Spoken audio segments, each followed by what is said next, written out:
আসসালামু আলাইকুম ওয়া রাহমাতুল্লাহি ওয়া বারাকাতুহু। ইন্নাল হামদালিল্লাহ ওয়া সলাতু ওয়া সালামু আলা রাসূলিল্লাহি ওয়া বা'দ। ফাআউযু বিল্লাহি মিনাশ শাইতানির রাজীম। زين للناس حب الشهوات من النساء والبنين والقناطر المقنطرة من الذهب والفضة والخيل المسومة والحرث ذلك متاع الحياة الدنيا والله عنده حسن المآب. وأرشد نبينا محمد صلى الله عليه وسلم في حديثه المبارك ما رواه الإمام البخاري رحمه الله تعالى في كتابه الصحيح عن أنس بن مالك رضي الله تعالى عنه قال قال رسول الله صلى الله عليه وسلم وكان يدعو اللهم ربنا آتنا في الدنيا حسنة وفي الآخرة حسنة وقنا عذاب النار. আজ পাঁচুর মণ্ডলপাড়ার মসজিদে জমিয়তে আহলে হাদিস মেটিয়া বুরুজের ব্যবস্থাপনায় মাসিক ইজতেমার সম্মানীয় উপস্থিতি ও পর্দার অন্তরালে সম্মানীয় উপস্থিতা, আমি আমার নির্ধারিত বিষয় দুনিয়ার প্রতি ভালোবাসা এবং তার পরিণাম সম্পর্কে কিছুক্ষণ আলোচনা করব। আসআলুকা আল্লাহ তাওফীক ওয়া সাদাদ লিআন্না মা তাওফীকি ইল্লা বিল্লাহি আলাইহি তাওয়াক্কালতু ওয়া ইলাইহি উনীব। এই নয়নাভিরাম পৃথিবীটা আল্লাহর নিকটে কেমন, এ ব্যাপারে আল্লাহ রসুল সাল্লাল্লাহু আলাইহি সাল্লাম একটা হাদিস উপস্থাপন করেছেন। প্রথমে আমরা হাদিসের অনুবাদ শুনি, তারপরে দুনিয়া নিয়ে কিছু কথা হবে ইনশাআল্লাহ। এই হাদিসটি সুনানে ইবনে মাজাহ 4110 নম্বর হাদিস। আন সাহল ইবনে সা'দ রাদিয়াল্লাহু তাআলা আনহু, হাদিসের বর্ণনাকারী সাহল বিন সা'দ রাদিয়াল্লাহু আনহু, তিনি বলেন কুন্না মা রাসূলিল্লাহি সাল্লাল্লাহু আলাইহি ওয়াসাল্লাম বিযিল হুলাইফাতে, আমরা আল্লাহ রসুল সাল্লাল্লাহু আলাইহি সাল্লামের সাথে একবার জুল হুলাইফাতে ছিলাম। জুল হুলাইফা মেটিয়া বুরুজের লোক বেশিরভাগ সবাই চিনে, যারাই গেছেন সবাই বেশিরভাগই লোকে গেছেন। এটা হলো মদিনা মিকাত, ওই রাস্তায় যারা আসবে এই জুল হুলাইফাতে এসে এহরাম করতে হবে, এহরামের নিয়ত করতে হবে। ও সবাই আপনারা জায়গাটা দেখেছেন। তাহলে জুল হুলাইফা হাদিসের যে শব্দ আছে, এই শব্দটা, এই জায়গাটা আপনাদের পরিচিত একটা জায়গা, অপরিচিত জায়গা নয়। ফাইদা হুয়া বিশাতিন মাইয়াতাতিন শাইলাতিন বিরিজলিহা, তিনি দেখলেন সেখানে একটা ছাগল। ওই ছাগলটা আবার কেমন? মাইয়াতাতিন, মৃত। মৃত আবার কেমন? শাইলাতিন বিরিজলিহা, যার পা গুলো ওপর দিকে উঠে আছে। যেমন আমরা ছাগল মরে যায়, বাচ্চা মরে যায়, ফেলে দিই, ঠিক সেই রকম পড়ে আছে। ফাকাল, তিনি তখন সাহাবাদের বললেন আতুরাউনা হাদিহি হাইয়িনাতান আলা সাহিবিহা, তোমরা কি মনে করো এটা তার মালিকের কাছে খুব তুচ্ছ? এটা হলো আল্লাহ রসুল সাল্লাল্লাহু আলাইহি সাল্লামের জিজ্ঞাসা। তোমরা কি মনে করো যে এটা তার মালিকের কাছে তুচ্ছ? আপনারা কি বলবেন? তুচ্ছ? বলি না, একটা লোক ছাগলটাকে, মরা ছাগলটা ফেলে দিয়েছে, মরা ছাগলটার কোনো দাম নেই। এখানে একথা বোঝানো হলো যে ওই মৃত ছাগলটা হলো তুচ্ছ, তার মালিকের কাছে এক পয়সাও দাম নেই। ফাওয়াল্লাযী নাফসি বিয়াদিহি, তিনি একথা উপস্থাপনের পরে ব্যক্ত করছেন যে শপথ ওই সত্তার, যে সত্তার হাতে আমার প্রাণ। বলতে আমাদের প্রাণ কার হাতে আছে? আল্লাহ রাব্বুল আলামিনের হাতে আছে। এখানে একটা আমরা নিয়ম শিখি, মান হালাফা বিগাইরিল্লাহি ফাকাদ আশরাক, যে ব্যক্তি আল্লাহ ব্যতীত রেখে অন্য কারো নামে কসম খেলো সে শিরক করলো। তাহলে এখানে আল্লাহ রসুল কার কসম খেলেন? আল্লাহর নামই কসম খেলেন, কারণ তার প্রাণটা আছে রব্বুল আলামিনের হাতে। লা দুনিয়া আহওয়ানু আলাল্লাহি, অবশ্যই দুনিয়া, এই লা দুনিয়া এখানে লাম তাকিদ দাখিল করা হয়েছে। এর অর্থ হলো অবশ্যই অবশ্যই পৃথিবীটা আহওয়ানো। আহওয়ানো তো আরবি ভাষাতে হাইগেনুন থেকে এসেছে, সুপারলেটিভ ডিগ্রি ব্যবহার করা হয়েছে। অর্থাৎ হাইগেনুন মানে যদি তুচ্ছ হয়, তা আহওয়ান মানে হবে অতি তুচ্ছ, সুপারলেটিভ ডিগ্রি। তো দুনিয়াটা হলো অতি তুচ্ছ, আলাল্লাহে, আল্লাহর নিকটে, মিন হাদিহি আলা সাহিবিহা, এই বকরির মৃত ছাগলটা তার মালিকের কাছে যেমন তুচ্ছ, যেমন মৃত বকরিটা ছাগলটা মালিকের কাছে তুচ্ছ, তার চাইতেও অনেক বেশি তুচ্ছ রব্বুল আলামিনের নিকটে এই দুনিয়াটা। এবারে বুঝে নিন দুনিয়ার মূল্য কতটা। এই হাদিস থেকে পরিষ্কার বোঝা গেল যে দুনিয়ার মূল্য রব্বুল আলামিনের নিকটে বিন্দু মাত্র নেই। ওয়ালাউ কানাতিদ দুনিয়া তাজিনু ইনদাল্লাহ, যদি দুনিয়াটা আল্লাহর নিকটে জানাহা বাউদাতিন, মশার ডানার সমপরিমাণ ওজন থাকতো, মা সাকা কাফিরান মিনহা কাতরাতান আবাদা, তাহলে তিনি কাফেরদের, কাফের মানে পৃথিবীর দুটো জাতির বাস ইসলামের নিরিখে, মুসলিম আর নন মুসলিম। যারা নন মুসলিম তাদেরকে তিনি এক ঢোক পানিও খাওয়াতেন না। এখান থেকে আমরা কি শিখব? আমরা যে খাই এই খাবার কে দেয়? আল্লাহ তাআলা দেয়। ঠিক প্রতিদিন আল্লাহ রসুল সাল্লাল্লাহু আলাইহি সাল্লাম বলেন হাদিসের কুদসিতে, আলা কুল্লুকুম জাইন, শোনো তোমরা সবাই ক্ষুধার্ত, ইল্লা মান আতামতু, আমি যাকে খাইয়েছি সে ব্যতি রেখে। এখানে কি বুঝলাম? আমার যে খাওয়ার দায়িত্ব কে নিয়েছেন? রব্বুল আলামিন নিয়েছেন। এই জন্য তিনি বলছেন ফাস্তাতিমুনি উতইমুকুম, তোমরা আমারই কাছে খাবার চাও, আমি তোমাদেরকে খাবার দেব। এই জন্য আল্লাহ রাব্বুল আলামিন সূরা হুদ আয়াত নম্বর 6 বলেন, ওয়ামা মিন দাব্বাতিন ফিল আরদি আলাল্লাহি রিজকুহা, ভূপৃষ্ঠে যত জীব বিচরণ করছে সবেরই রুজির দায়িত্ব অপরওয়ালার। এই হাদিসে সুনানে তিরমিজির একটা হাদিস, আল্লাহ রাসূল সাল্লাল্লাহু আলাইহি সাল্লাম বলেন, ওয়ালাউ আন্নাকুম তাতাওয়াক্কালুনা আলাল্লাহি কামা ইয়াতাওয়াক্কালুত তাইর, যদি তোমরা আল্লাহর উপরে ভরসা করো যেমন ভরসা করে পাখিরা। পাখিরা কেমন ভাবে ভরসা করে? তাকদু খেমাসান, সকাল বেলায় তারা খালি পেটে বের হয়, তারুহ বেকানান, সন্ধ্যে বেলায় তারা ভরা পেটে ফিরে আসে। তারা জানে না যে আমাদের রুজি রব্বুল আলামিন কোথায় রেখেছেন। তারা আল্লাহর উপরে ভরসা করে বের হয়, তারা আল্লাহর উপরে ভরসা করে আবার ফিরে আসে ভরা পেট নিয়ে। এতগুলো কথা বললাম কেন? এই জন্য বললাম, সহিহ বুখারী আল্লাহ রাসূল সাল্লাল্লাহু আলাইহি সাল্লাম বলেন, আন আবি হুরায়রা রাদিয়াল্লাহু তাআলা আনহু قال قال رسول الله সাল্লাল্লাহু আলাইহি সাল্লাম, আবু হুরায়রা রাদিয়াল্লাহু তাআলা আনহু থেকে বর্ণিত, তিনি বলেন আল্লাহ রাসূল সাল্লাল্লাহু আলাইহি সাল্লাম বলছেন, ইয়াতি আলান নাসে জামান, লোকের উপরে একটা যুগ আসবে। দেখেন তো সেই যুগ এসেছে কিনা।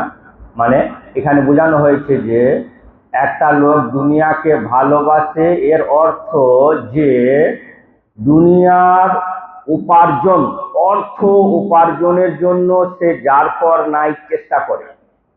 এই অর্থ উপার্জন করতে গিয়ে ওই লোকটা কি করে? লা ইউবালিল মারু, মানুষ কোনো পরোয়াই করে না। মিন আইনা আখাদা, যে সে কোথা থেকে মাল সংগ্রহ করছে।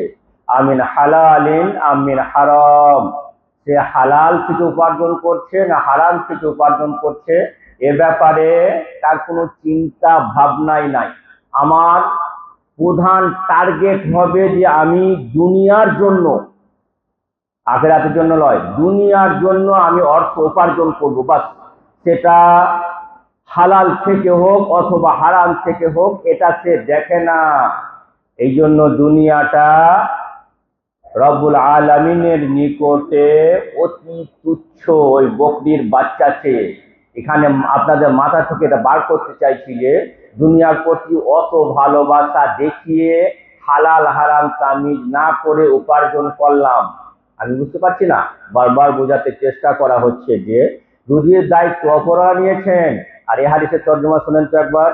সহিহ বুখারী 3233 নম্বর হাদিস। হাদিসের বর্ণনাকারী আব্দুল্লাহ বিন মাসউদ রাদিয়াল্লাহু তাআলা আনহু, তিনি বলছেন, হাদাসানা রাসূলুল্লাহ সাল্লাল্লাহু আলাইহি সাল্লাম, আল্লাহ রাসূল সাল্লাল্লাহু আলাইহি সাল্লাম আমাদেরকে হাদিস বলছেন, ইন্না আহাদাকুম লা ইজমাউ ফি বাতনি উম্মিহি 40 ইয়াওমান, অবশ্যই তোমাদেরকে তোমাদের মাতৃগর্ভে রাখা হয়েছে 40 দিন বীর্য রূপে। সুম্মা ইয়াকুনু আলাকাতান মিসলা যালিক, অতঃপর 40 দিন রক্তপিণ্ড রূপে মাতৃগর্ভে রাখা হয়েছে। সুম্মা ইয়াকুনু মুদগাতান মিসলা যালিক, অতঃপর 40 দিন পর এক টুকরো মাংস অর্থাৎ বডির আকৃতি দেওয়া হয়েছে। এই হাদিস থেকে বুঝলাম যে মাতৃগর্ভে সন্তান আসতে সময় লাগে 40 দিন, 4 মাস। এই জন্য 4 মাস পরে যদি আমি ডাক্তারের কাছে নিয়ে যাই যে আমার স্ত্রীর পেটে ছেলে আছে না মেয়ে আছে, ডাক্তার অতি সহজেই বলতে পারেন, কারণ এখন পেটে সন্তানের আকৃতি চলে এলো। সুম্মা ইউরসিলুল্লাহু ইলাইহিল মালাক, অতঃপর আল্লাহ তাআলা মাতৃগর্ভে একজন ফেরেশতাকে পাঠান। আপনি ভাববেন ফেরেশতা আবার মাতৃগর্ভে কিভাবে যাবে? ইন্নাল্লাহা আলা কুল্লি শাইইন কাদির, আল্লাহ তাআলা সর্ব বিষয়ে মহাশক্তিমান। এটা আল্লাহর কাছে কোনো জিনিসটাই ইম্পসিবল নয়, অসম্ভব নয়, সবটাই আল্লাহর কাছে সম্ভব। এটা হলো আমাদের ঈমান। ওয়াই ইউমারু বিআরবাইন, তাকে 4টা জিনিসের আদেশ দেওয়া হয়। ইয়াকতুবু রিজকাহু, সে ফেরেশতা এসে তার খাবার লিখে দেয়। তাহলে এখানে কি বুঝতে পারলাম? আমরা উপার্জনের ক্ষেত্রে এত বেশি টেনশন নেব না। আমি যখন মাতৃগর্ভে ছিলাম, বয়স আমার 4 মাস, তখনই আমি কোথায় কোন দিন কি খাবো আমার খাবার বরাদ্দ হয়ে গেছে। অতটা বরাদ্দ পরিমাণ খাবার কমপ্লিট না হওয়া পর্যন্ত আমার রব আমাকে তুলেই নেবেন না, বরং মৃত্যু দেবেন না। কি বোঝাতে চাইলাম ভাই মুসলিম? দুনিয়ার প্রতি এত বেশি ভালোবাসা দেখানো ঠিক নয়। কিন্তু আল্লাহ রাসূল সাল্লাল্লাহু আলাইহি সাল্লাম বেশি বেশি দোয়া করতেন। কি দোয়া করতেন? আমাদের সবারই এই দোয়া মুখস্থ আছে এবং এই দোয়াটা আমরা সবাই বেশি বেশি করে করব। রব্বানা আতিনা ফিদ দুনিয়া হাসানা, হে আমাদের প্রতিপালক তুমি আমাদেরকে দাও ফিদ দুনিয়া হাসানা, দুনিয়াতে ভালো। এখানে ভালো বলতে কি বোঝানো হয়েছে? ভালো বলতে বোঝানো হয়েছে যেটা ভালো আমল, সেইটা বোঝানো হয়েছে। তাহলে দুনিয়াতে আমি যে উপার্জন করলাম, এই উপার্জনটা যদি হালাল হলো তাহলে সেটা আমার ভালো আমল হলো, আর যদি উপার্জনটা খারাপ হলো তাহলে আমার সেটা ভালো আমল হলো না। আমাকে কি করতে হবে? ভালো আমল করতে হবে। এখন আমরা জানি মরে যাব, দুনিয়ায় বসবাস করছি, খুব গরম লাগছে, সুন্দর মসজিদ তৈরি করছি, এসি লাগাচ্ছি, এগুলো কি শরীয়তের কোনো আপত্তি আছে? এগুলো শরীয়তের কোনো আপত্তি নেই। আল্লাহ তাআলা সূরা আলে ইমরান আয়াত নম্বর 14-তে বলছেন, যুয়্যিনা লিন-নাসি হুব্বুশ শাহাওয়াতি মিনান নিসাই ওয়াল বানিনা ওয়াল কানাতিরিল মুকান্তারাতি মিনাদ যাহাবি ওয়াল ফিদ্দাতি ওয়াল খাইলিল মুসাওওয়ামাতি। যুয়্যিনা মানে সৌন্দর্য করা হয়েছে, সুশোভিত করা হয়েছে, লিন-নাসে মানব জাতির জন্য। এখানে রব্বুল আলামিন যে যে কথাগুলো উল্লেখ করবেন, পৃথিবীতে সৌন্দর্যের জন্য ওই জিনিসগুলো লাগবে। হুব্বুশ শাহাওয়াতি মিনান নিসাই, মহিলাদের প্রতি আকর্ষণীয় ভালোবাসা। মানুষের সবের প্রথম পার্থিব সৌন্দর্যের মধ্যে সবের প্রথম আল্লাহ তাআলা কি উল্লেখ করলেন? মহিলাদের প্রতি ভালোবাসা। এখানে মহিলা কথাটি পার্থিব সৌন্দর্যের জন্য রব্বুল আলামিন প্রথমে উল্লেখ করলেন কেন? ক্বালা হাফেজ ইমাদুদ্দিন ইবনে কাসির রাহিমাহুল্লাহু তাআলা ফি তাফসিরিহি, তাফসির ইবনে কাসিরের লেখক তিনি উল্লেখ করেন যে কানা আউয়ালু ফিতনাতিন ফিল আলামে মিনান নিসা, পৃথিবীতে সর্বপ্রথম যে ফিতনা এসেছিল সেটা মহিলা কেন্দ্রিক, সেটা ওই ইকলিমাকে বিয়ে করা নিয়ে। সে ঘটনা আমি বোঝাতে চাইছি না ভাই মুসলিম, এখানে কি বোঝাতে চাইছি যে সবের প্রথম আল্লাহ তাআলা পৃথিবীর সৌন্দর্যের জন্য তৈরি করেছেন মহিলারা। কোন মহিলারা পৃথিবীর সৌন্দর্য? আল্লাহ রাসূল সাল্লাল্লাহু আলাইহি সাল্লাম বলেন, আদ-দুনিয়া কুল্লুহা মাতা, দুনিয়ার প্রত্যেকটা সম্পদ হলো উপকারের জন্য। খায়রু মাতা'id দুনিয়া আল মারআতু সালিহা, এই দুনিয়ার সম্পদের মধ্যে উত্তম সম্পদ হলো আল মারআতু সালিহা, মানে হলো সতী মহিলা। আমার স্ত্রীকে সতী হতে হবে।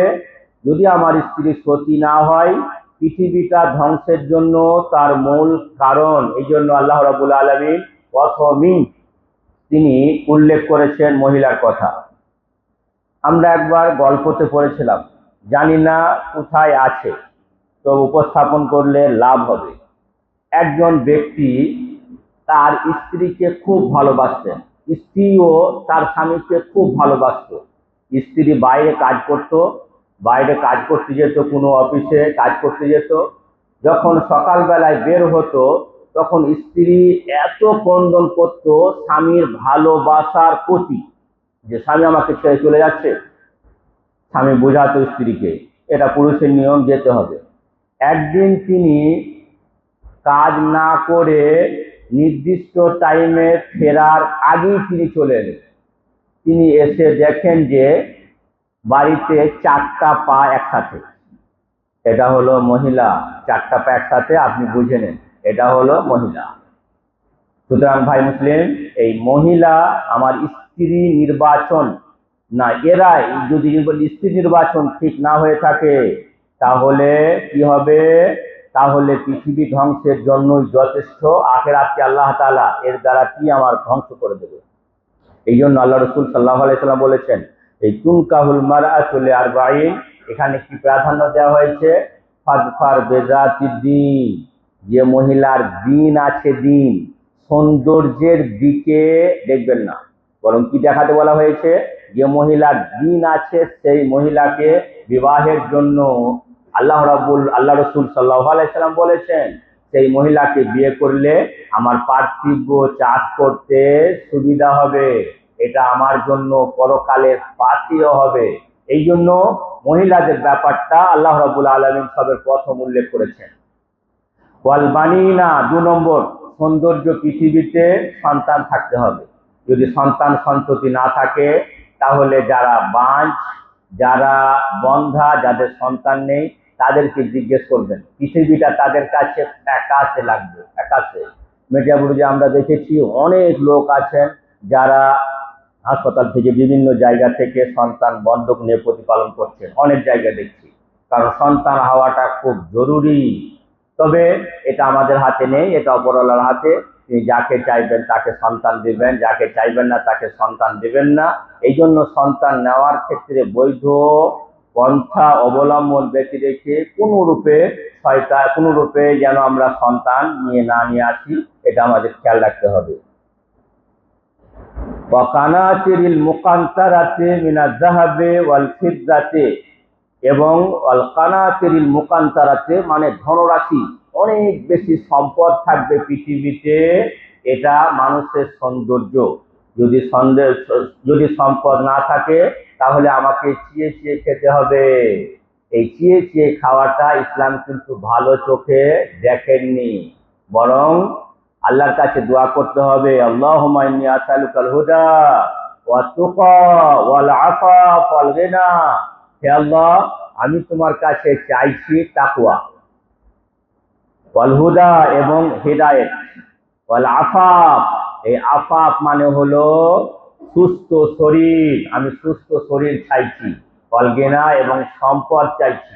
এখানে আল গিনা শব্দটি ব্যবহার করা হয়েছে, ঠিক এতটা সম্পদ, যতটা সম্পদ আমার হলে আমাকে অন্যের কাছে হাত পাততে হবে না, এটা আমাকে খেয়াল রাখতে হবে।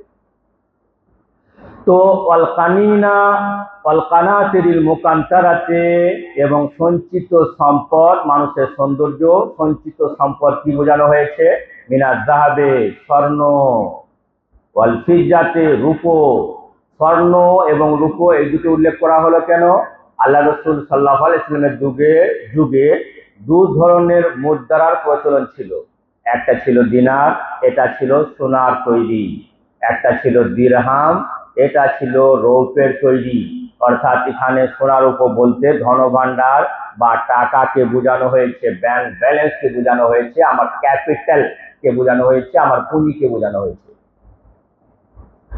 ওয়াল খাইলিল মুসাওয়ামাতে, এবং প্রশিক্ষণ প্রাপ্ত ঘোড়া।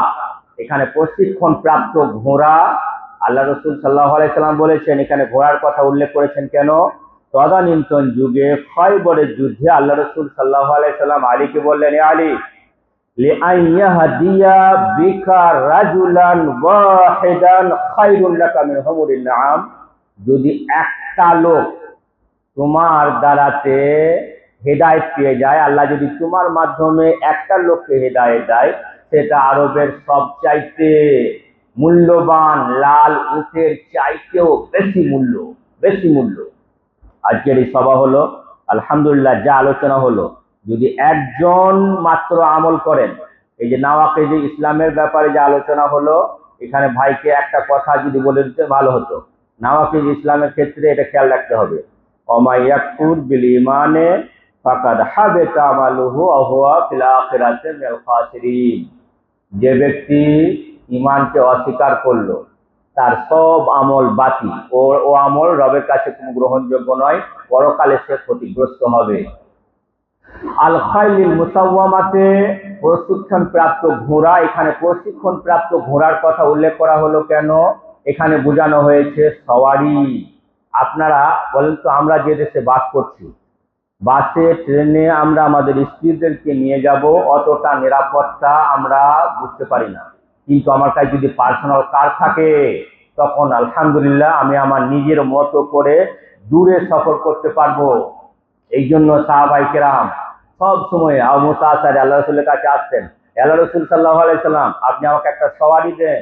এই জন্য খেয়াল রাখতে হবে, একটা করে বাড়িতে পার্সোনাল গাড়ি থাকা জরুরি মহিলাদের সেফটির জন্য। বর্তমান যুগে আমার গাড়ি আছে, আমি যখন ইচ্ছা আমি আমার মহিলাদের নিরাপদে গন্তব্যস্থলে যে জায়গায় আমি যেতে চাইছি সে জায়গায় সহজেই যেতে পারবো, কোনো অসুবিধা হবে না ইনশাআল্লাহ। তাহলে এখানে পার্সোনাল গাড়ি থাকাটা এটা পার্থিব সম্পদ।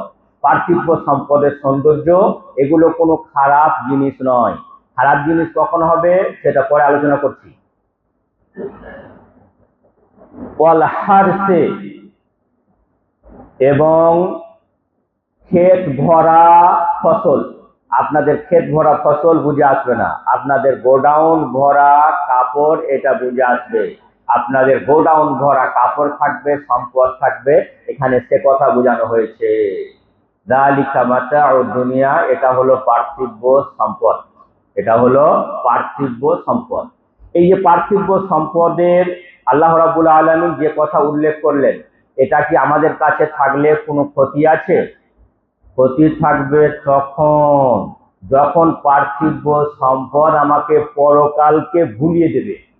পার্থিব সম্পদ নিয়ে আমি সদা ব্যস্ত, আজান হচ্ছে, আমি কাজে এত ব্যস্ত যে আমার নামাজ পড়ার সময় নাই। তাহলে জানতে হবে পার্থিব সম্পদ তখন আমার ক্ষতির কারণ হবে। তাহলে পার্থিব সম্পদ আমি রবের কাছে চাইতে পারি। সাহাবায়ে কেরাম উসমান বিন গনি রাদিয়াল্লাহু আনহু কোটি কোটি টাকার সম্পদের মালিক ছিলেন। সুতরাং কোটি কোটি টাকা সম্পদের মালিক হওয়া এটা অপরওয়ালা করে, নিচেওয়ালাদের হাত নেই। সূরা সূরা আয়াত নম্বর 12 তে আল্লাহ তাআলা বলেন, লাহু মাকালিদুস সামাওয়াতি ওয়াল আরদি ইয়াবসুতু রিজকা লিমান ইয়াশা ওয়া ইয়াকদির। ভূমণ্ডল এবং নবমণ্ডলের চাবিসমূহ রয়েছে তার কাছে। তিনি যাকে চাইবেন তাকে বড়লোক করবেন, যাকে চাইবে তাকে গরিব করবেন। এগুলো নিচেওয়ালার হাতে নেই, অপরওয়ালার হাতে। নিচেওয়ালার হাতে থাকলে সবাই তো বলতো যে আমি বড়লোক হব, কিন্তু এগুলো নিচেওয়ালার হাতে নেই, অপরওয়ালার হাতে আছে এগুলো। ভাই মুসলিম, বুঝাতে চাইছি যে আমাকে গোডাউন ভরা কাপড় থাকবে, যালিকা মাতাউদ দুনিয়া, এগুলো হলো পার্থিব সম্পদ। এই পার্থিব সম্পদ এতগুলো আমি পেলাম, তো আমাকে কি করতে হবে? আল্লাহ রাব্বুল আলামিন বলেন, লাইন শাকারতুম লাআযীদান্নাকুম, যদি তোমরা আল্লাহর কৃতজ্ঞতা জ্ঞাপন করো আমি সম্পদ বাড়িয়ে দেব। তাহলে সম্পদের মালিক, এই জন্য আমাকে কি করতে হবে? আল্লাহ তাআলার শুকরিয়া আদায় করতে হবে। আল্লাহ তাআলার শুকরিয়া কিভাবে আদায় হবে? খালি মুখে বললাম আশশুকরু লিল্লাহি আলহামদুলিল্লাহ, সেটা বাস্তবে দেখাইতে হবে। বাস্তবে দেখাবেন কিভাবে আপনি? সূরা নূর আয়াত নম্বর 37 আল্লাহ তাআলা বলছেন, রিজালুল লা তুলহিহিম তিজারাতুন, কতক লোক আছেন যাদের আল্লাহ তাআলা প্রশংসা করছেন। রিজালুন, কতক লোক আছেন, লা তুলহিহিম, তাদেরকে বিরত রাখে না। তিজারাতুন মানে ব্যবসা, বাইউন ক্রয় বিক্রয়, আন যিকরিল্লাহ, আল্লাহ তাআলা জিকির থেকে। এখানে কি বুঝতে পারলাম? আমি অত্যন্ত কাজে ব্যস্ত, শনিবার রবিবার আমরা প্রচুর ব্যস্ত, কিন্তু নামাজের সময় হলে আমাকে সব ব্যস্ততা ছেড়ে নামাজ পড়তে হবে। যদি আমি স্টলে থাকি তাহলে নামাজের সময় হয়ে গেছে, আমরা বেশিরভাগ মেধাবীরা এটা করে দেখি যে এটা ও এসে মাগরিবের সময় জোহরের আসরের মাগরিবের নামাজ পড়ছে। তাহলে এ সম্পদ আপনার ধ্বংসের কারণ হলো, পরকাল তৈরি হলো না। আমার কি করতে হবে? ওই জায়গাতেই নামাজ পড়তে হবে। এটা কেবলমাত্র উম্মতে মুহাম্মদের জন্য স্পেশাল ফ্যাসিলিটি, ইতিপূর্বে কোনো উম্মতকে দেওয়া হয়নি। আল্লাহ রাসূল সাল্লাল্লাহু আলাইহি সাল্লাম বলেন, জুইলাত লি আল আরদু তাহুরা ওয়া মাসজিদা, গোটা পৃথিবীটা আমার জন্য পবিত্র এবং মসজিদ নামাজ পড়ার জায়গা করা হয়েছে। সুতরাং যেখানে আমার স্টল আছে, আমি স্টলে একটা কাপড় রাখলাম, পবিত্র কাপড়, আমি ওখানেই অন্তত পক্ষে যদি কাস্টমার থাকে 4 রাকাত খালি ফরজ নামাজ পড়লাম, তখন আমাকে সুন্নত নামাজ পড়ার দরকার নেই। 4 রাকাত ফরজ নামাজ পড়লাম, এটাই আমার জন্য যথেষ্ট হবে। এটা যদি না করি, এদিকে আপনার গাড়িতে মাল লোড হচ্ছে আর মসজিদে আপনার জামাত চলছে, তাহলে কিন্তু আপনার ওই সম্পদটা পার্থিব সৌন্দর্য হলো ঠিক আছে, কিন্তু এটা পরকালকে ধ্বংসের কারণ হলো। এই জন্য ভাই মুসলিম, পার্থিব সম্পদ উপার্জন করতে হবে হালাল পন্থায়, এবং যত যে ইচ্ছা সম্পদ জমা করতে হবে। বার্ষিক একবার হিসাব করে আমাকে যাকাত দিতে হবে, এবং মাঝে মাঝে নফল সদকা আমাকে করতে হবে। যখন আমি সম্পদ এইভাবে উপার্জন করলাম, অতঃপর আমি নির্দিষ্ট সময়ে যে ইবাদত যে সময়ে করতে হয় সেই ইবাদত সেই সময়ে করলাম, তাহলে পার্থিব সম্পদ উপার্জনটা আমাদের জন্য খারাপ বলে বলা হয়নি। কারণ আল্লাহ রাসূল সাল্লাল্লাহু আলাইহি ওয়াসাল্লাম নিজে তিনি দোয়া করতেন, রব্বানা আতিনা ফিদ দুনিয়া হাসানা, হে প্রভু দয়াময় তুমি আমাদের দিও দুনিয়াতে সৌন্দর্য, ওয়াফিল আখিরাতে হাসানা, এবং আখিরাতে সৌন্দর্য, ওয়াকিনা আযাবান নার, এবং তুমি আমাদেরকে কবরের আযাব থেকে বাঁচাও। এই দোয়াটা আমরা সকলে বেশি বেশি করে করব। করলে কি হবে? এটা এমন একটা দোয়া, এই দোয়াটাকে হাদিসের পরিভাষায় জামে দোয়া বলা হয়েছে। মানে সামান্য কটা অক্ষর কিন্তু অর্থ অনেক বেশি, যেটাতে যে দোয়াটা করলে পৃথিবীতে সৌন্দর্য এবং পরকালে সৌন্দর্য এবং জাহান্নামের আগুন থেকে মুক্তির দোয়া, যত দোয়া আছে সব দোয়াগুলোর মধ্যে সর্বোত্তম দোয়া হলো এইটা। এই জন্য আমরা জানি যখন আমাদের তওয়াফ করতে হয়, বাইনা রুকনে আমানি এবং হাজারে মাসওয়াদের আল্লাহ রাসূল সাল্লাল্লাহু আলাইহি সাল্লাম কেবলমাত্র একটি দোয়া করতেন, রব্বানা আতিনা ফিদ দুনিয়া হাসানা ওয়া ফিল আখিরাতি হাসানা ওয়া কিনা আযাবান নার।